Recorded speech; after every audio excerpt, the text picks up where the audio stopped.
Assalamualaikum warahmatullahi wabarakatuh.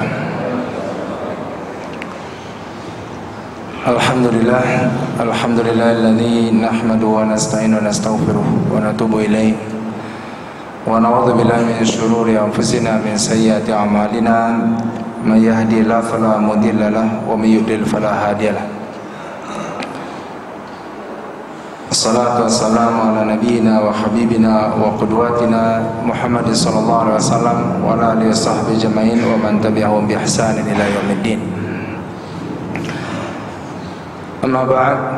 Alhamdulillah, pada subuh ini kita bersyukur pada Allah Subhanahu wa taala.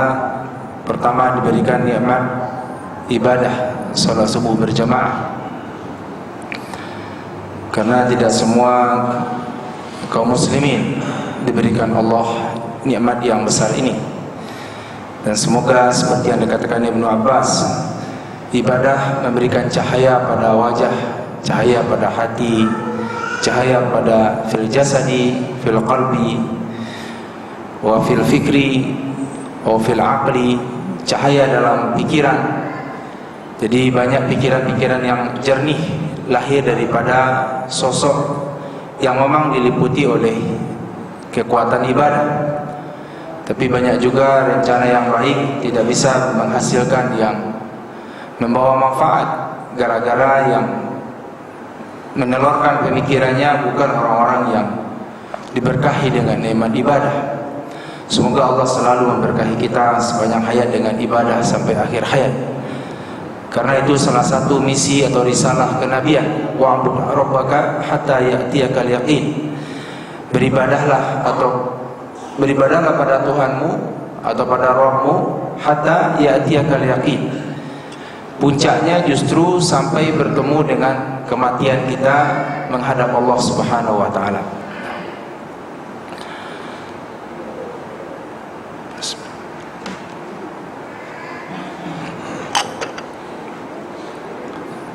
Para jamaah yang berbahagia, kita akan melanjutkan faktor-faktor yang memperkuat akidah atau keimanan kita pada Allah Subhanahu wa taala pada pagi ini. Karena menurut salafus salih, al-iman yazidu wa yanqus. Iman itu tidak selalu konstan, dia selalu bertambah dan berkurang. Malah semakin mendekati hari kiamat, ada beberapa golongan. Ada namanya taifah mansurah, la tazalu taifatu min ummati la yazaluna alal haq. Ada sekelompok sampai hari kiamat atau detik-detik sebelum hari kiamat, karena pas hari kiamat orang mukmin akan dimatikan oleh Allah Subhanahu wa taala. Jadi ada namanya rihul mursalah, angin yang ditiupkan terakhir sekali di seluruh penjuru bumi, mencabut nyawa-nyawa yang masih beriman pada Allah Subhanahu wa taala. Jadi tidak mendapati detik-detik terjadinya hari kiamat.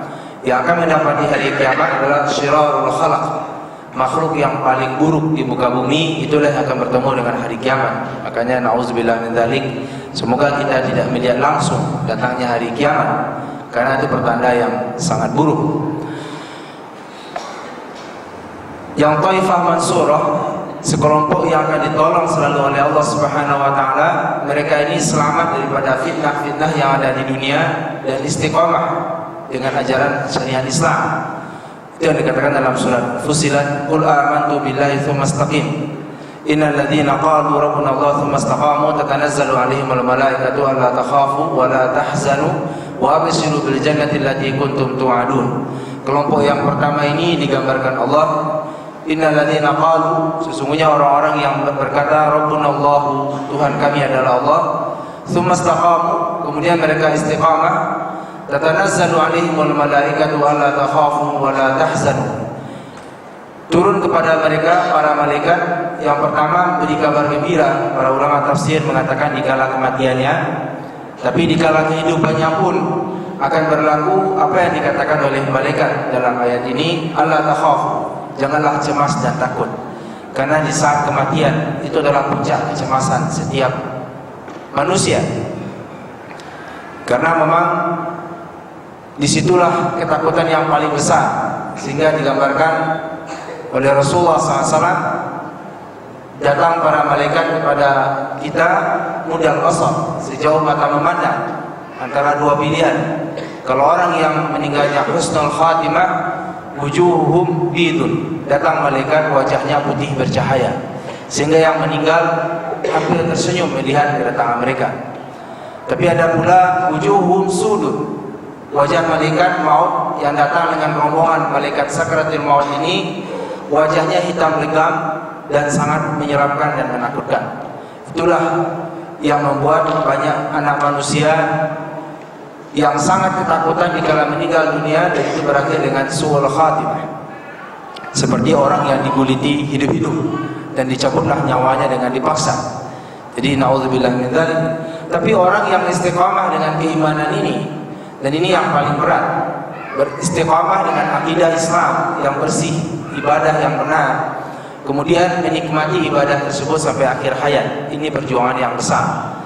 Makanya siapa yang berhasil, Allah mengatakan dalam Al-Quran ayat 21 tadi, Allah takhafu, kata malaikat, jangan merasa khawatir dan cemas, wala tahzanu, dan jangan merasa sedih, wa abshiru, dan bergembiralah bil jannati allati kuntum tu'adun, dengan surga yang dijanjikan pada kalian.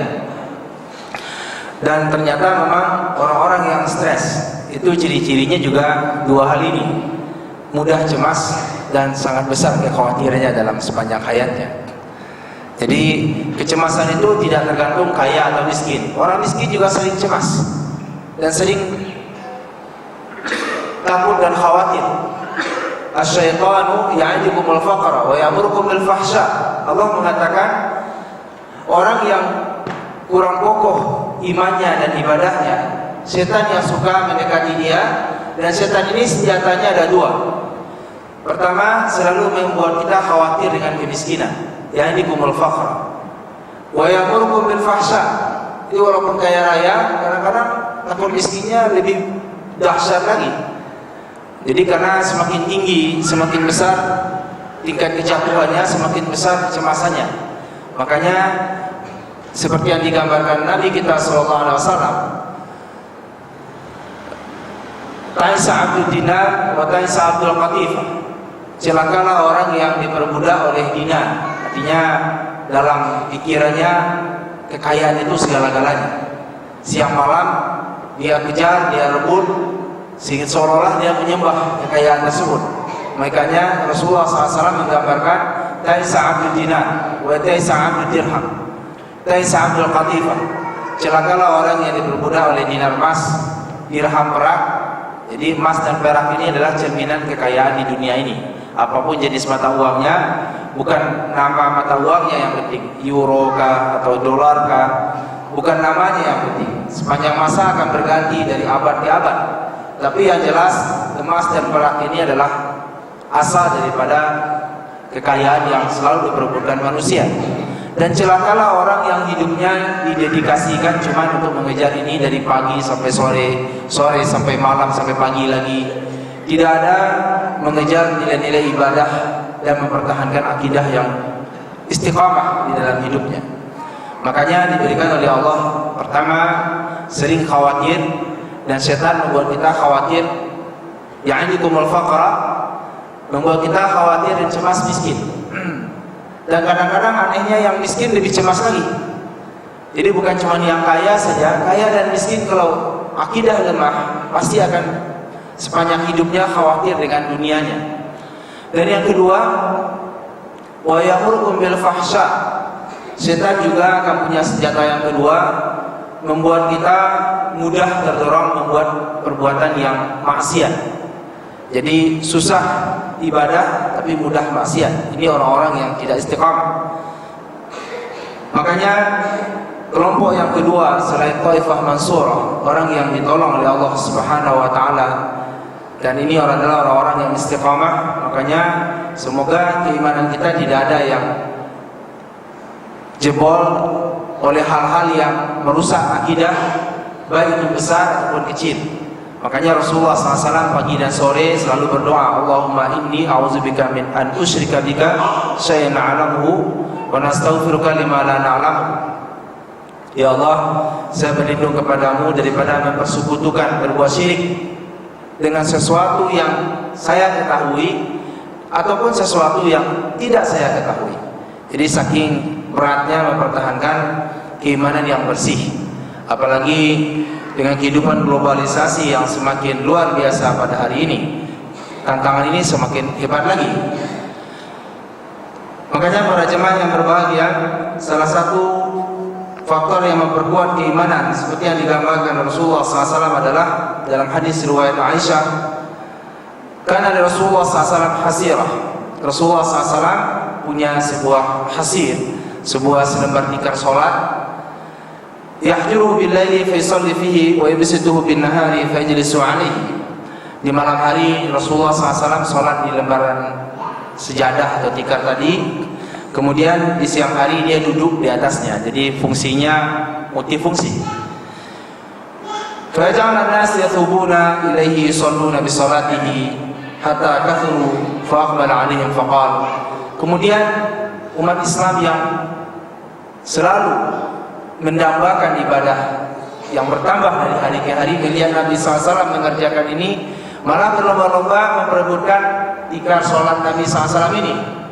Lalu bertambah banyak yang sholat di sekitar itu, sampai dari malam ke malam bertambah banyak yang ikut sholat, sehingga Rasulullah SAW menyampaikan sebuah hadis, ayuhan nas, wahai manusia, khudhu minal a'mali ma tutiqun. Lakukanlah amal perbuatan yang kalian sanggupi. Fa inna Allah la yamal. Sesungguhnya Allah Subhanahu wa taala, ketahuilah, Allah itu tidak pernah merasa bosan. Jadi Allah sebetulnya mau ibadah kita beribu-ribu kali, Allah enggak akan pernah bosan menerimanya. Hatta wa inna ahabbal a'mali lillahi ma dama wa in qalla. Jadi artinya yang bosan itu justru kita khawatirnya. Jadi wa inna ahabbal a'mali ilallahi ma dama wa in qalla. Sesungguhnya amal perbuatan yang paling disukai Allah Subhanahu wa taala bukan jumlah yang banyak secara drastis, tapi konsisten, tapi terus dilaksanakan. Madama, selama itu konsisten walaupun sedikit, itu jauh lebih mahal di sisi Allah Subhanahu wa taala. Jadi perkataan Rasulullah SAW tadi yang mengatakan wa'budullaha ma tutiqun, beribadahlah pada Allah sesuai dengan kesanggupan kalian. Ini sesuai dengan ayat Al-Quran yang mengatakan fattaqullaha mastata'tum, bertakwalah pada Allah sesuai dengan kemampuan kalian, tapi maksimal. Karena minimal ibadah dalam Islam itu kita selamatkan yang wajib dengan sempurna, itu yang minimal. Itu udah bisa masuk surga. Tapi yang minimal ini sempurna kita laksanakan. Jangan misalnya berwuduknya jangan kurang. Ya misalnya walaupun kita banyak sholat sunatnya, tapi berwuduknya nggak sempurna, bisa batal semua sholat tersebut. Seperti yang digambarkan Rasulullah SAW, wailun lil aqabi minan nar. Neraka wail yang akan didapatkan justru orang yang sholat tapi berwudunya tumitnya saja ada yang ketinggalan sebesar mata uang yang kecil di zaman Rasulullah SAW, dirham yang kecil, digambarkan dirham yang kecil kurang lebih segini, itu di tumit belakangnya enggak basah kena air. Gara-gara itu justru yang dia dapatkan kontraproduktif, dia tidak mendapatkan kemudahan ke surga oleh Allah Subhanahu wa taala, justru wail, artinya celaka atau neraka wail bagi orang yang wudunya enggak sah gara-gara tidak sempurna. Jadi itu yang digambarkan dalam sebuah hadis. Satu kali ada yang datang pada Rasulullah SAW, ya Rasulullah, ma huwal Islam? Apa itu Islam? Nabi mengatakan, antasyhadu la ilaha illallah wa anna Muhammadar Rasulullah. Kamu bersyahadat asyhadu la ilaha illallah wa asyhadu anna Muhammadar Rasulullah. Apakah ada kewajiban yang lain? Enggak. Nah, lalu apa lagi ya Rasulullah? Nabi SAW menjawab, sholat 5 waktu. Apakah ada yang lain? Enggak. Kemudian apa lagi ya Rasulullah? Puasa Ramadan. Apakah ada yang lain? Enggak. Kemudian apa lagi ya Rasulullah? Zakat. Jadi rukun Islam yang 5. Karena di situ enggak dijelaskan dan dipastikan yang 5 adalah haji. Cuman dalam akhir daripada hadis tersebut "Ya Rasulullah, ini yang datang orang Badui, orang yang tinggalnya di pedalaman padang pasir dan sangat sederhana." Badui cerminan masyarakat yang peradabannya masih sangat sederhana sekali. Hidup dari pengembalaan kambing dan sehari-hari tinggal di tenda, pindah-pindah, nomaden. Dan memang mereka ini daya tahan fisiknya luar biasa, tapi cara berpikir logikanya sangat sederhana. Dan mereka mengatakan, dia mengatakan, "Ya Rasulullah, la yazidu alaihi wa la anqus." Saya tidak akan tambah dan tidak akan kurangi. Dan waktu dia mengatakan begitu dan dia berpaling pergi ke kampungnya pulang kembali, Rasulullah SAW mengatakan, "Aflaha in sadaqa." Dia akan termasuk orang yang beruntung kalau dia sungguh-sungguh jujur dengan apa yang dia katakan. Di sini ulama mengatakan ini syarat minimal mengantarkan seorang muslim ke surga. Jadi kita bayangkan kalau kita selamatkan ibadah yang wajib ini, tidak berbuat musyrik, ibadahnya tata caranya benar, itu insya Allah kartu ke surga sudah ada di tangan. Tapi ada perintah yang berikutnya, "Fattaqullaha mastata'tum." Tapi tingkatkanlah ketakwaan kalian sesuai dengan kemampuan. Jadi karena di dalam beberapa riwayat yang lain Rasulullah SAW memuji sahabat seperti Bilal bin Rabah. Dia dengar suara sandalnya di surga sampai dia mengatakan, "Apa yang kamu lakukan?" Dan dia menjawab, "Ya Rasulullah, saya setiap berwudu sholat sunat 2 rakaat." Nah ini berbeda tingkatannya. Tingkat ketakwaannya juga berbeda. Karena kita ternyata di mata Allah tidak sama keimanannya. Seperti Abu Umar bin Khattab mengomentari Abu Bakar Siddiq. Dikala Abu Bakar Siddiq dengan istiqomah mengatakan orang yang murtad dari Islam diperangi.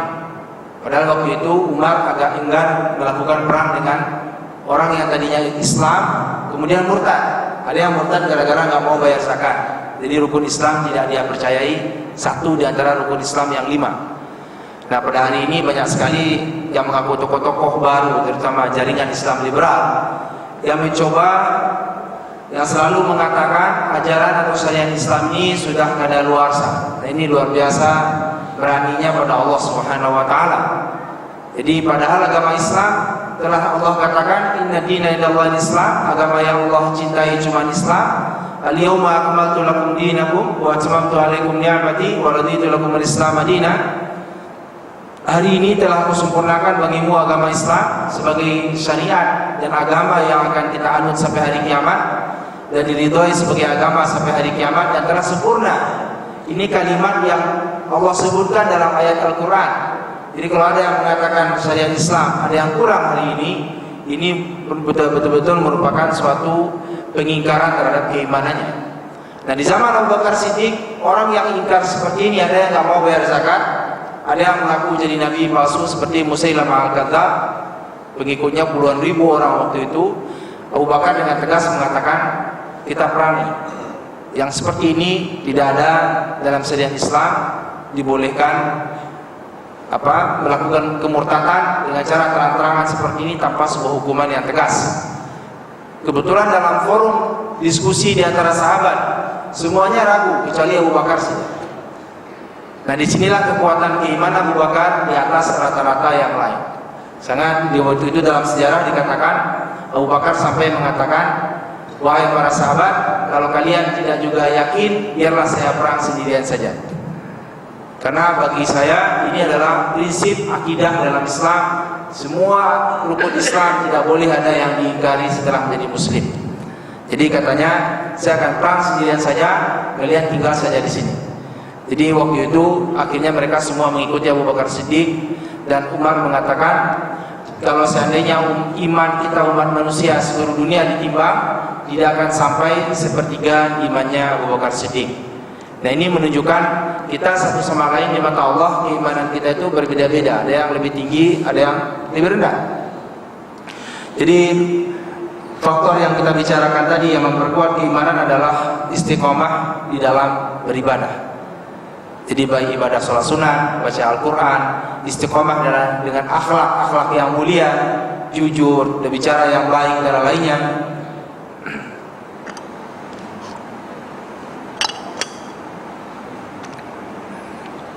Yang kedua adalah al-muqarabah, artinya berusaha mendekati ibadah sebaik mungkin sesuai dengan ajaran syariat Islam. Jadi ini dalam sebuah hadis Rasulullah SAW mengatakan, sadidu wa qaribu wa alamu annahu la yadkhulu ahadukum amalahu ala jannah. Kata Rasulullah SAW, usahakanlah sadidu, setepat mungkin melaksanakan ibadah. Ini juga menunjukkan ibadah yang bagus itu yang tepat, bukan cuma jumlah yang banyak. Ini dalam Islam, sebelum bicara jumlah, tepat dulu ibadah kita. Itu yang penting. Makanya itu yang dikatakan Rasulullah SAW, siapa yang beribadah, man amila amalan laysa alaihi amruna fahuwa raddun. Siapa yang berniat beramal, itu amal yang dimaksud ada nilai ibadahnya. Nah, kalau kita ingin ibadah, kata Rasulullah SAW, laysa alaihi amruna, tidak ada pedoman atau anjuran daripada kami, kata Rasulullah SAW, ibadah tadi cuma akan ditolak oleh Allah Subhanahu wa taala. Ini namanya tidak tepat. Makanya Nabi mengatakan sadidu, tepatkanlah ibadah kalian, wa qaribu, dan dekatilah yang benar. Mungkin kita enggak akan sama dalam mendekatinya. Ini yang dimaksud. Kita akan berbeda-beda dalam mendekati ibadah ini, tapi jangan sampai menjauh dari prinsip ibadah yang benar yang diajarkan Rasulullah SAW. Wa qaribu, berusaha mendekati yang benar ini. Karena dalam Islam halakal mutanatti'un, celakalah orang yang berlebihan. Makanya dalam Islam berlebihan dalam ibadah ini bisa membuat celaka.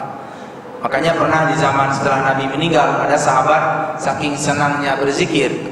Kan kita berzikir boleh, tidak dibatasi, berapa aja, ya kan? Kecuali ada jumlah tertentu yang disebut jumlahnya, silakan kita mengikuti sesuai dengan jumlah.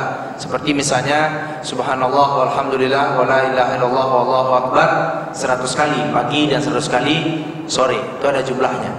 Tapi yang lainnya silakan sesuka kita.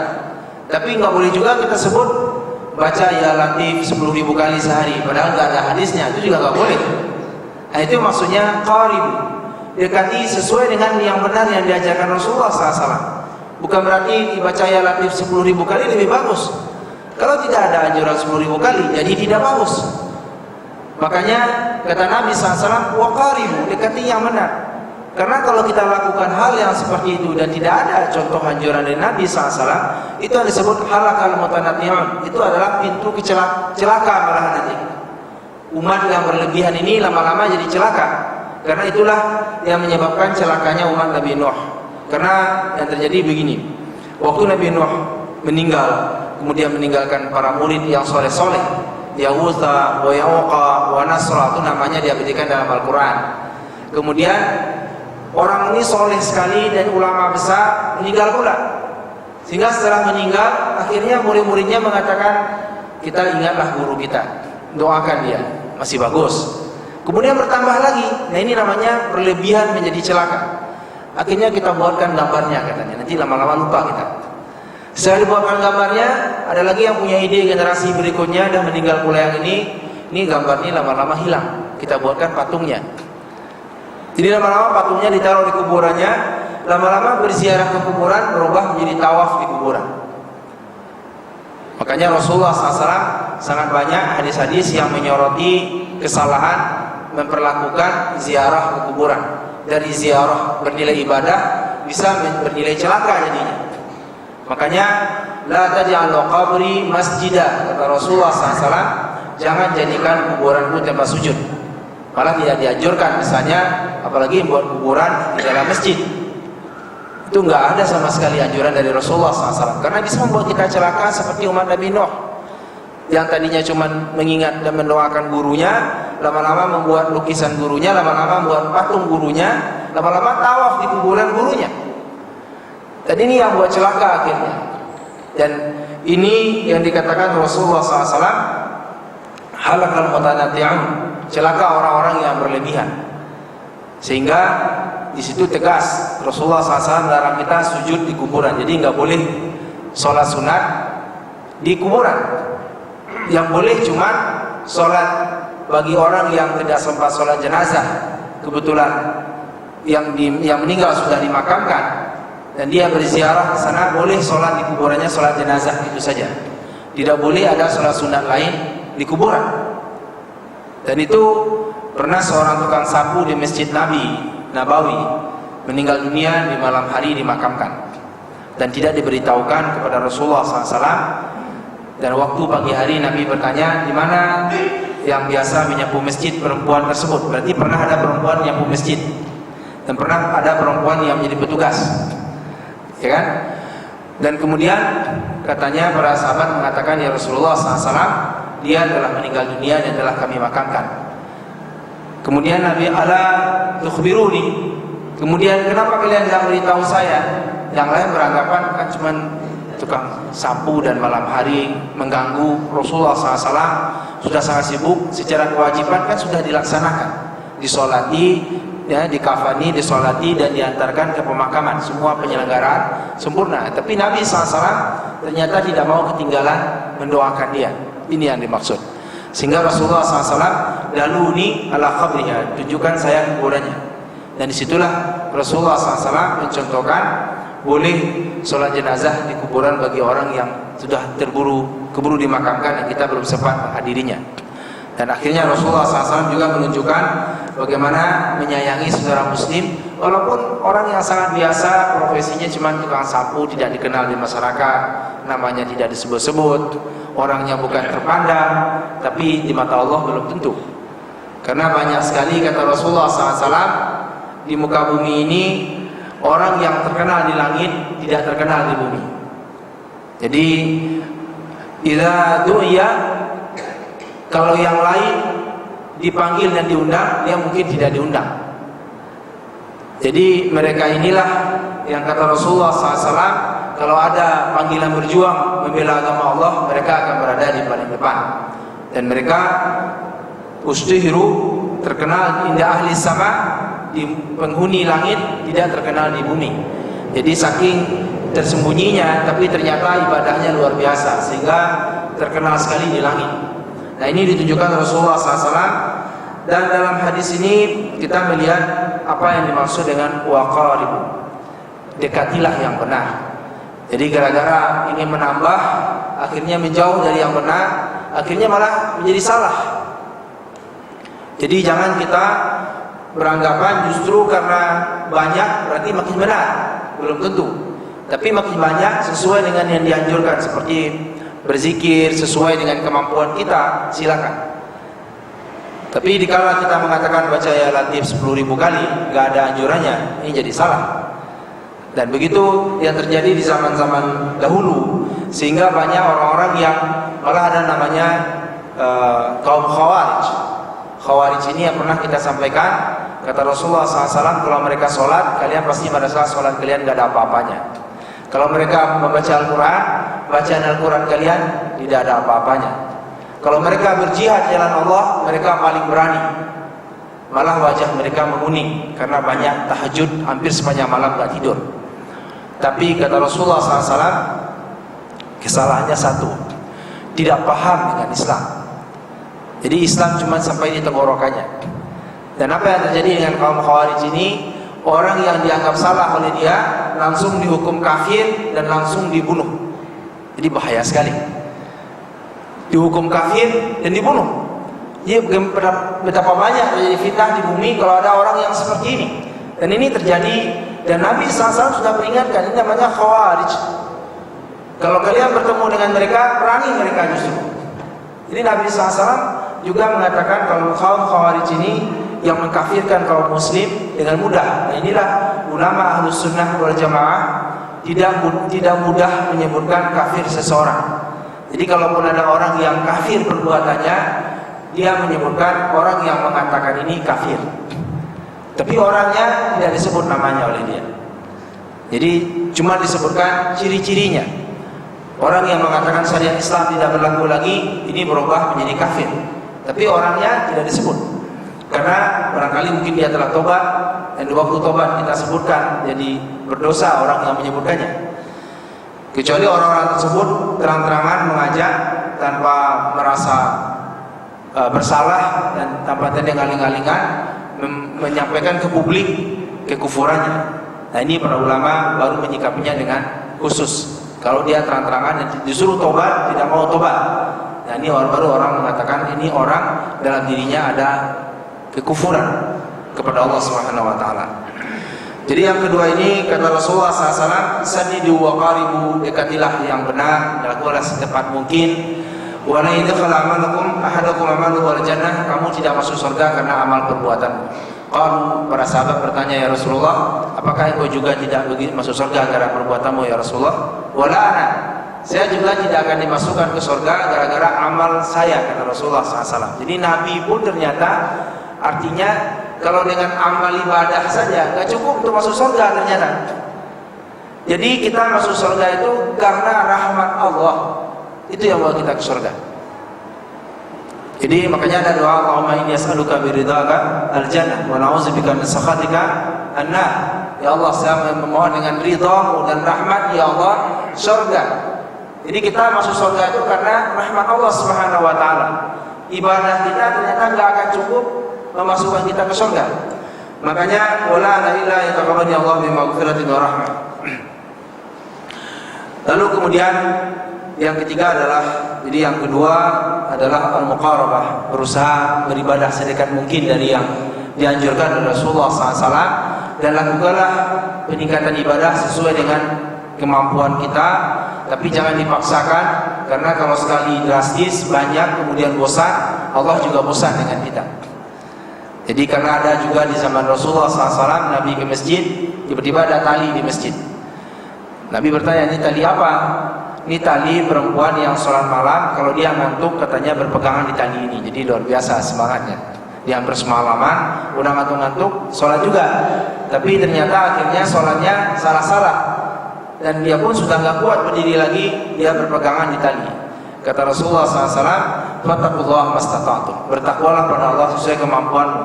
Jadi kalau seandainya sudah tidak sanggup, istirahat dulu, kemudian nanti dilanjutkan lagi. Karena ibadah ini seumur hidup, bukan cuma sekali-sekali, tapi banyak. Yang ketiga adalah hadis Abu Hurairah, Rasulullah dari Tirmizi dan lain, Rasulullah SAW mengatakan, inna likulli syai'in syirat, sesungguhnya segala ibadah itu ada puncaknya.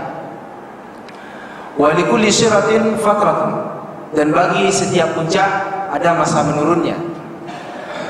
Fa in sahibuha saddada wa qaraba farjuhu, kalau seandainya yang melakukannya saddada, nah dalam hadis yang kedua tadi adalah kita dianjurkan mendekati yang benar. Kalau kita terbiasa beribadah mendekati yang benar dan secepat mungkin kita laksanakan, saddidu wa qaribu, Rasulullah SAW mengatakan orang yang terbiasa beribadah sesuai dengan syariat Islam, kemudian mendekati sesuai dengan kemampuannya, tidak memaksakan, akhirnya malah jadi celaka.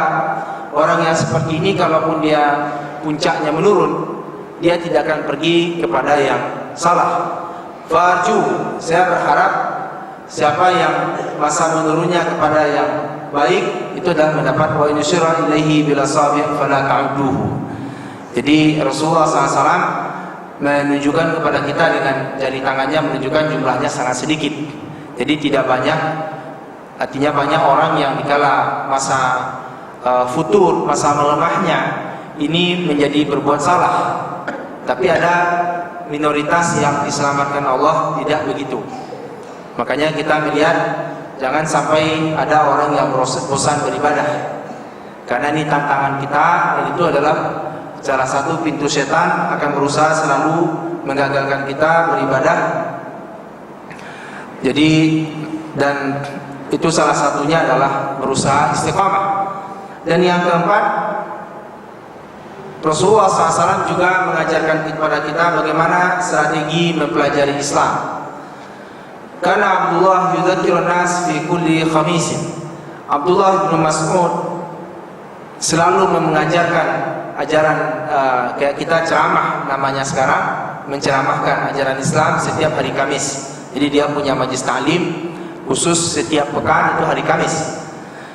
Faqala lahu rajulun, dan berkata padanya seorang laki-laki, ya Aba Abdurrahman, lawaditu annaka dzakartana kulla yaumin. Ya Aba Abdurrahman, gelarnya adalah Abdullah bin Mas'ud ini, Aba Abdurrahman, kalau seandainya kami ingin sekali mendengar nasihatmu setiap hari, bagaimana kira-kira? Ini pertanyaan daripada jemaahnya. Qala ama innahu yamna'uni, sesungguhnya saya menahan diri untuk tidak menasihati kalian melakukan itu, artinya setiap hari ceramah kepada jemaahnya.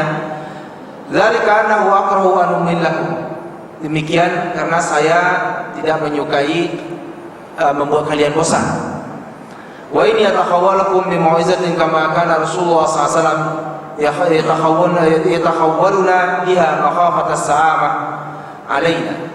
Katanya Abdullah bin Mas'ud memberikan penjelasan kenapa tidak setiap hari dia berceramah pada sahabat di kota Madinah. Katanya saya memperlakukannya seperti Rasulullah SAW melakukannya pada kami.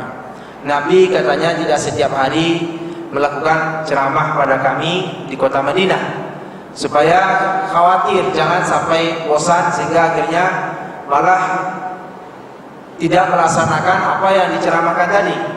Dan ini bedanya di kalangan sahabat. Utsman bin Affan mengatakan, kami berbeda dengan kalian, kami mempelajari 10 ayat Al-Quran, kami pelajari isinya, kami yakini semuanya, dan kami amalkan dengan tuntas seluruhnya. Jadi 10 demi 10 ayat ini semua tuntas diamalkan, nanti dipelajari lagi 10 ayat berikutnya.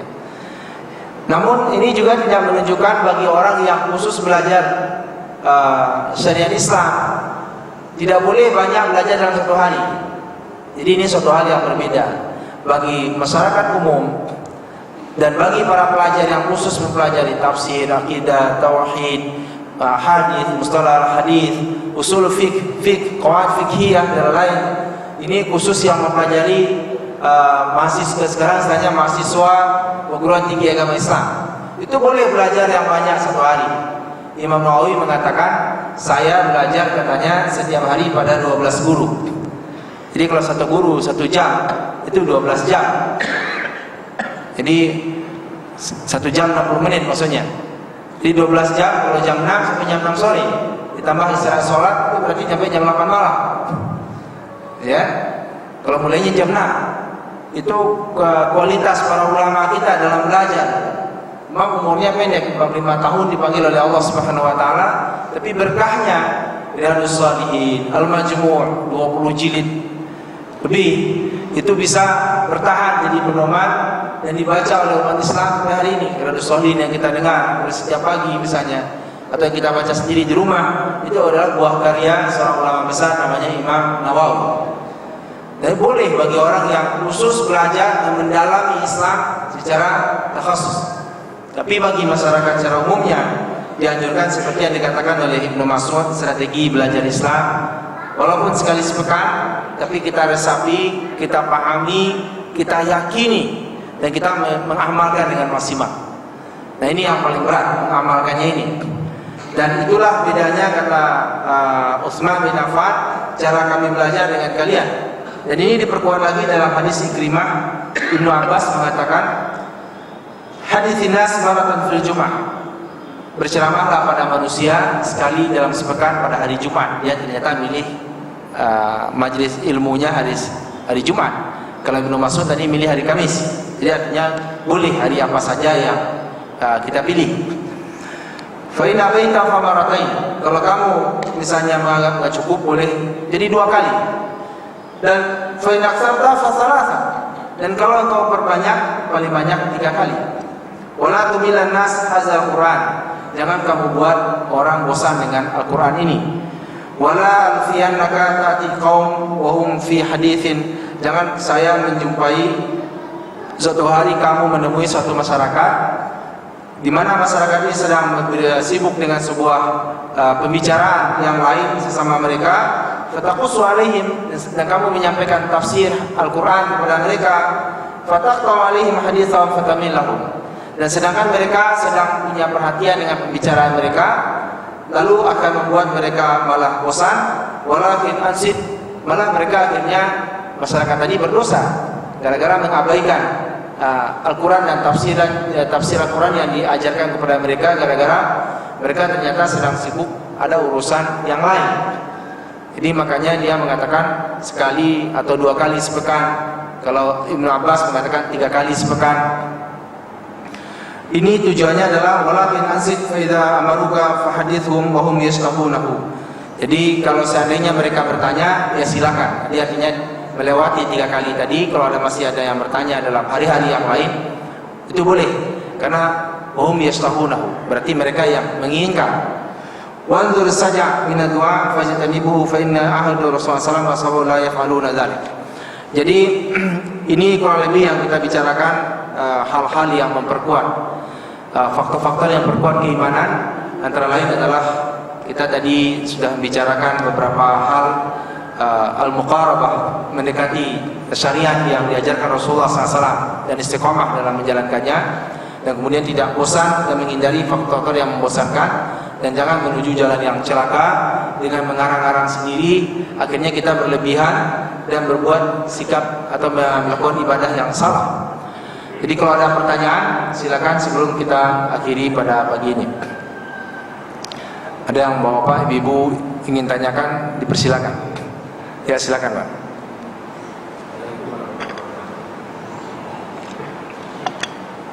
Waalaikumsalam warahmatullahi wabarakatuh. Iya.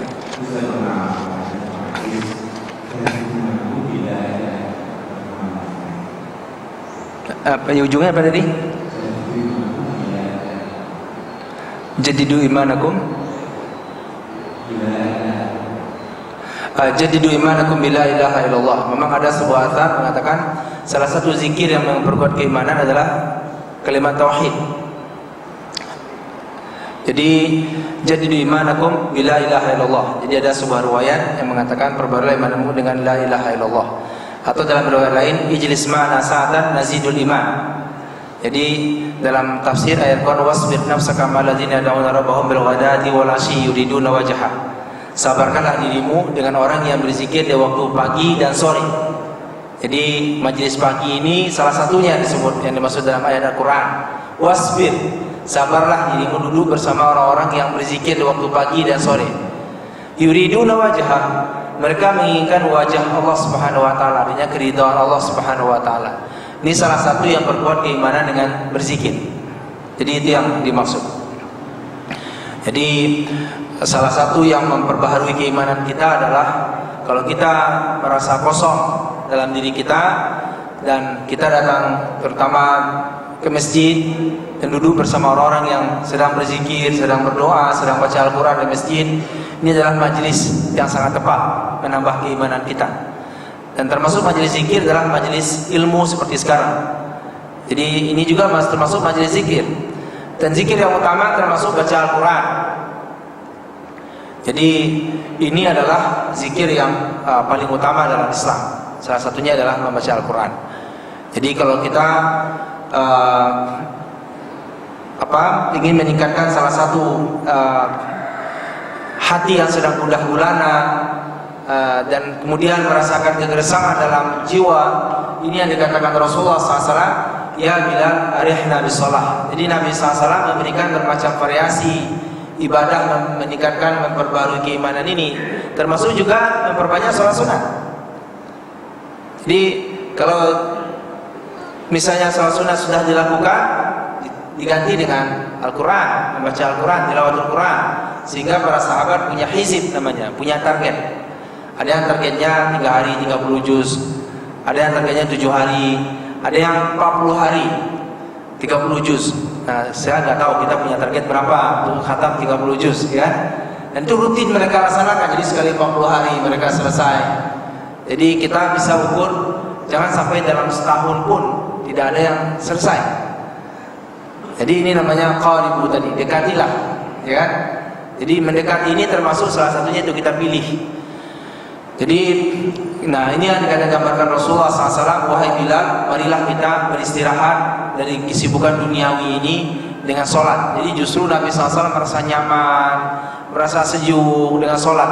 Jadi kita justru mendatangi sholat itu dengan suasana hati yang seperti itu, rindu dengan keteduhan gitu. Jangan merasa sekedar menunaikan kewajiban saja. Alhamdulillah, kewajiban selesai, ya begitu.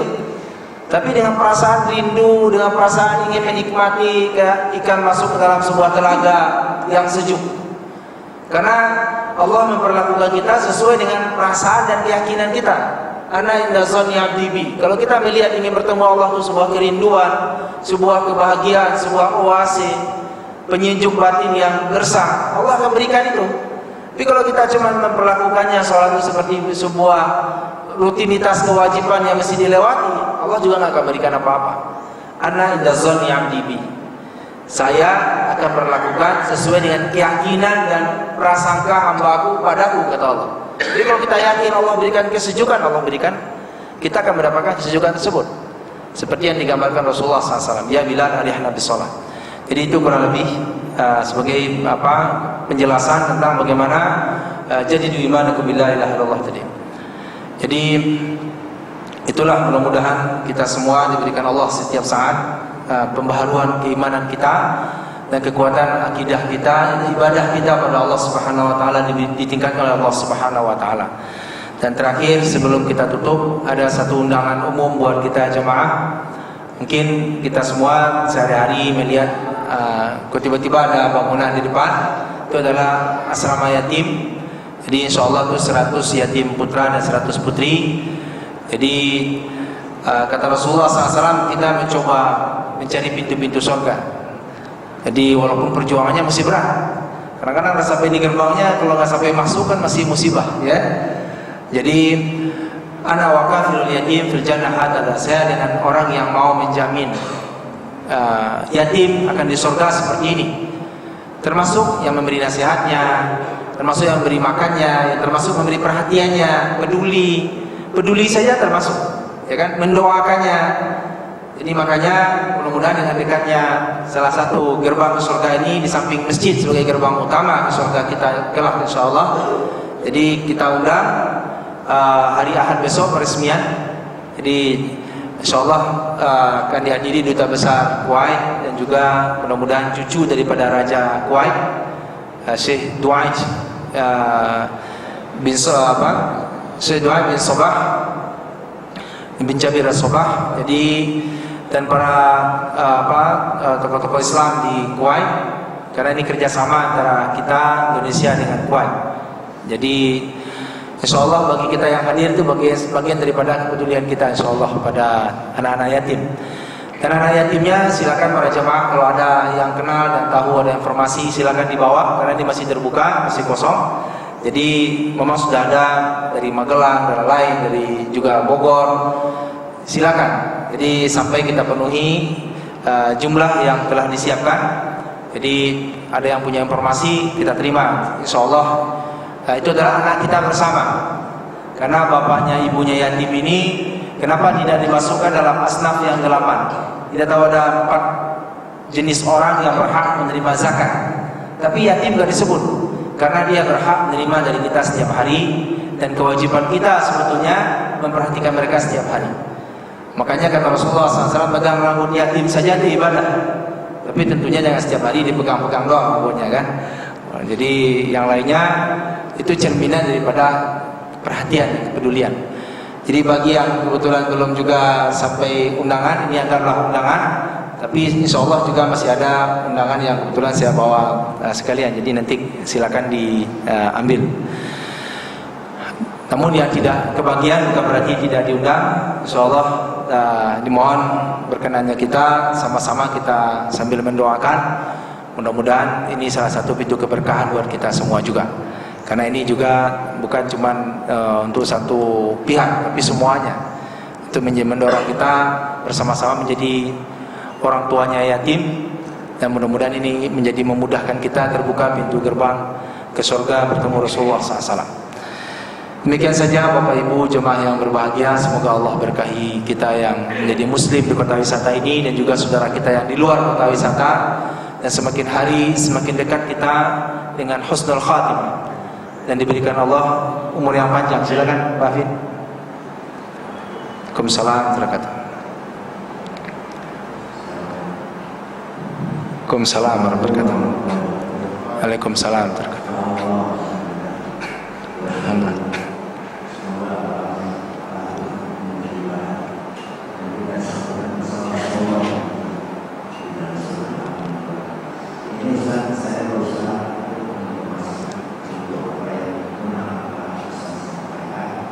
Lalu ada pertanyaan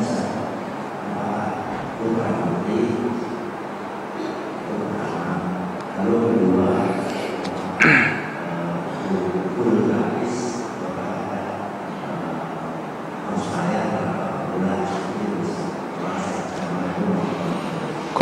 warahmatullahi wabarakatuh.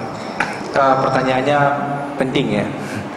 Yang pertama, apakah putra putri 100 yatim putri 100 yatim putra, jadi makanya selamanya agak dibedakan warnanya. Yang putri ada pink-pinknya, itu maksudnya asrama putri. Yang putra nggak ada warna pink.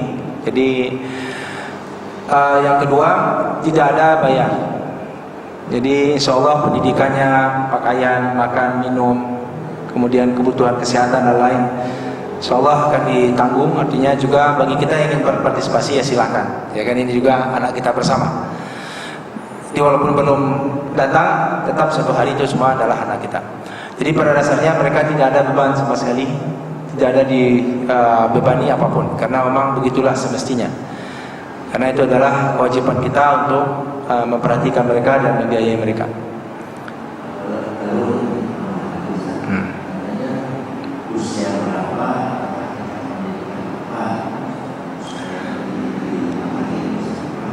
Ya, jadi usianya mulai dari kelas 1 SD sampai kelas 3 SMP atau kelas 9 sekarang istilahnya, atau 1 SMA.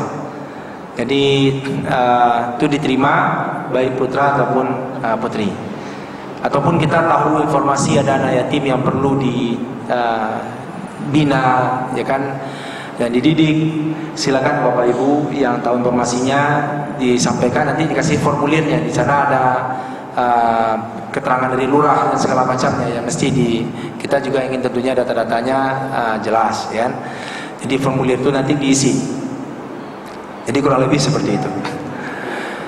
Jadi nanti insya Allah besok ya kita diharapkan jam 9 sudah berkenan hadir, ya tamu-tamunya jam 10 datangnya, dan kita jam 9 mudah-mudahan sudah sama-sama menghadirinya. Jadi masuknya memang masih dari dalam gerbang, dari gerbang tengah. Nanti juga ada pintu di samping yang di luar belum selesai disiapkan. Mohon didoakan juga bisa selesai sampai besok, karena masih ada yang belum, beberapa bagian yang mesti diselesaikan. Demikian saja kita akhiri yang kafaratul majlis. Subhanakallahumma bihamdika asyhadu an la ilaha illa anta astaghfiruka wa atubu ilaik. Assalamualaikum warahmatullahi wabarakatuh. Silakan Bapak Ibu yang mau ambil sekalian, ini masih ada.